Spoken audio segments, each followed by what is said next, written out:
baka naman. Pwede. Tagal ko nang nililigaw sa'yo, wala man lang akong hint kung may pag-asa pa ako.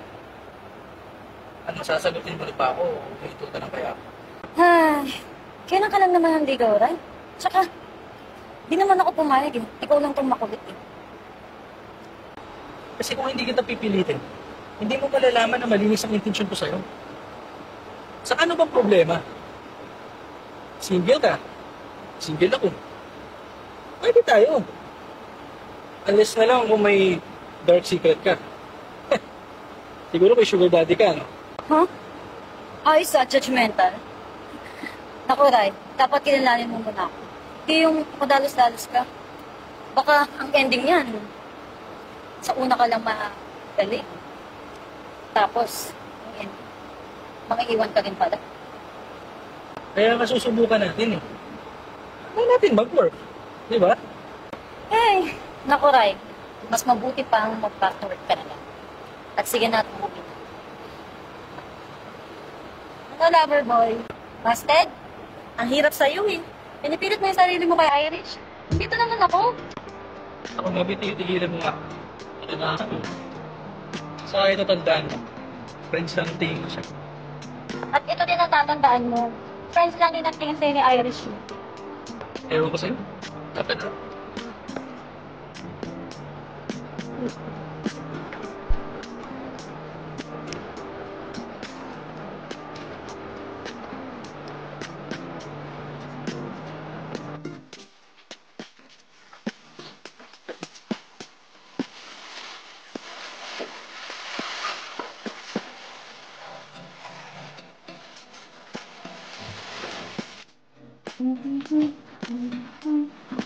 Irish.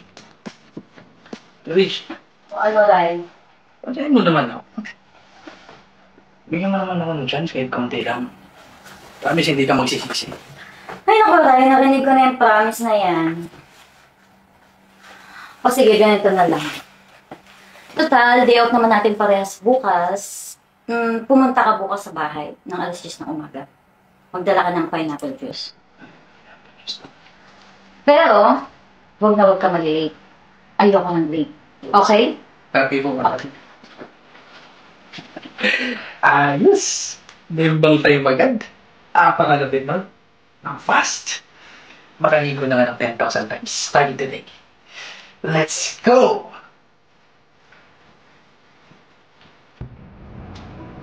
Sa wakas. Maganda to. Sa akin sila. Sa net. Here I come, dinala.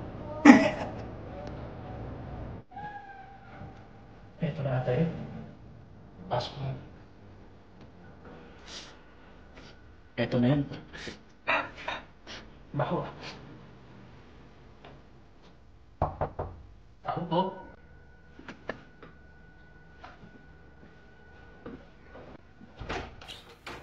May bata pala dito. Hi. Hi po. Andiyan ba si tita mo? Wala po si tita. Ah, si... Oh, Ray, nandiyan ka na pala. Uy, Irish. Di nang go there. Tara, pasok. Maupo ka muna, Ray.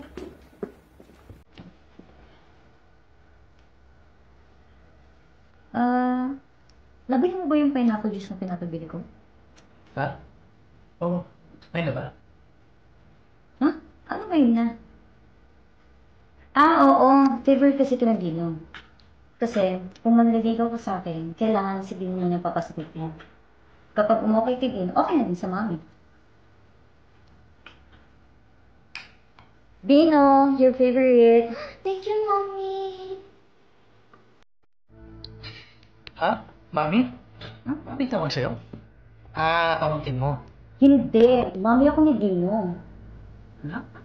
Anak mo? Oo, anak ko si Dino. Ha? May asawa ka na pala? Naku, dahil single mom ako. Kasi simula nang nabuntis ako, di na nagpakita sa akin yung boyfriend ko. Di niya pa daw kaya. Ah, parang ako din. Ha? Ikaw din? Ah, wala. Irish. Mauna na siguro muna ako kasi medyo sumama yung pakiramdam ko eh. Ha? Okay ka lang? Wala man. Kailangan ko lang talaga umuwi. Medyo masama talaga yung pakiramdam ko eh. Nagluto pa naman ako. Di ka kakain? Next time na siguro. Pass mo na ako ngayon. Paano? Muna na ako ha.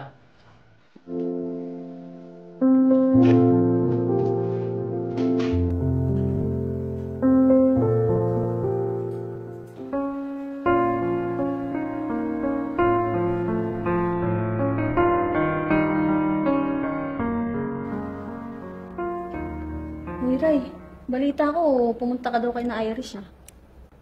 Ha? Saan mo naman nalaman yan? Smosa ka din eh, no?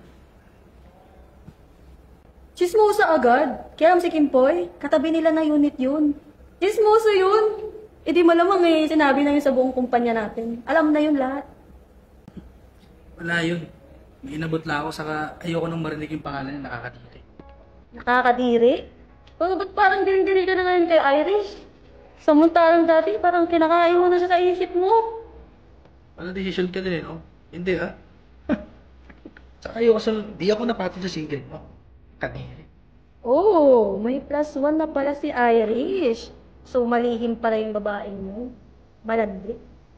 Mismo. Saka ayoko sa single mom. Kasi ayoko ng instant. Ano yung daddy agad ako? Malaman lang nangyari sa akin, tapos may obligasyon na ako agad. Ba't hindi nun purso ako pa magpapahal na pag nagtatanong? Ano yung instant tatay ako? Hindi siguro. Asa siya. Sabi ko sa'yo eh, dapat na single ka na lang. Dito naman eh.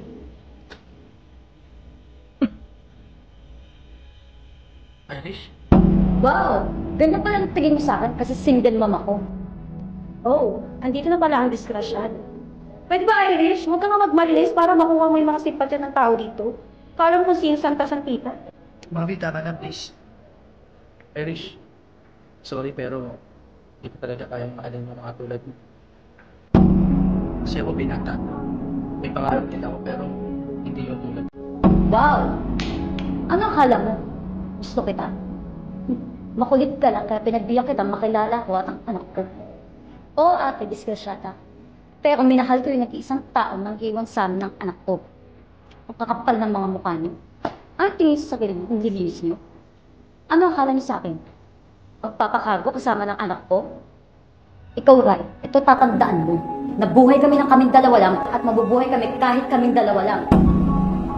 Oo nga pala, ate. Disgrasyada nga ako. And I'm proud of it. At least ako, isa lang. Eh ikaw, pang isang buong kumpanya na.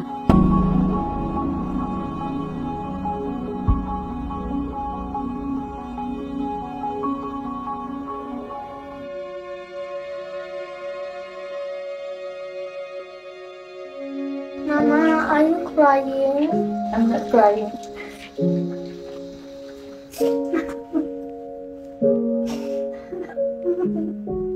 Is it all about the guy? No, it's not. Irish, ano itong nababalitaan ko? Dino, go to your room. Okay. Ano na naman yun, Irish? Ate, wala yun. Hindi ba sinabi ko naman sa'yo? Wala magandang dulot yung mga lalaki na yung pares lang mga yan. Hindi ka nakikinig sa akin. Ano ba? Ang tanga-tanga mo talaga eh. Ulit ka na. Wala ka bang kadala-dala? Hindi naman naging kami ate. Akala mo ba walang nakakarating sa akin? Makita ko lang yung dalawa yan, tingnan mo. Pag-uuntugin ko talaga yung dalawa na yan.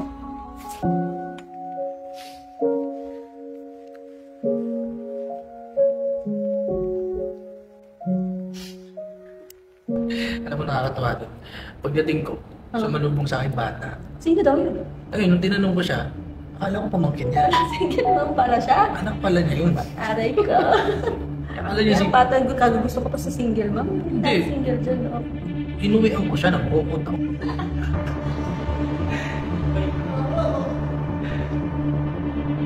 Ano ba siya? Oo, bakit? Sino ka ba?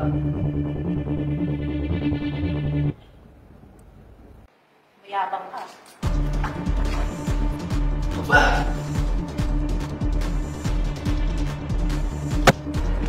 Ate, tama na. Ano ba problema mo? Huwag ka nang tatayo. At ikaw, huwag mo akong maate-ate, hindi kita kapatid. Hindi mo ba ako kilala? Kapatid ako ni Irish. Anong problema mo sa mga single mo? Sino ka ba? Pogi ka, ha? Alam mo, kahit mapasinggal mo man o hindi, wala kang karapatan hamakin ng ibang tao. Lalo't hindi mo alam ang totoong kwento nito. Alam mo kung sino ka? Simula ngayon, ayoko nang may malalaman pagkatarantaluan yung dalawa. Sila isa dito.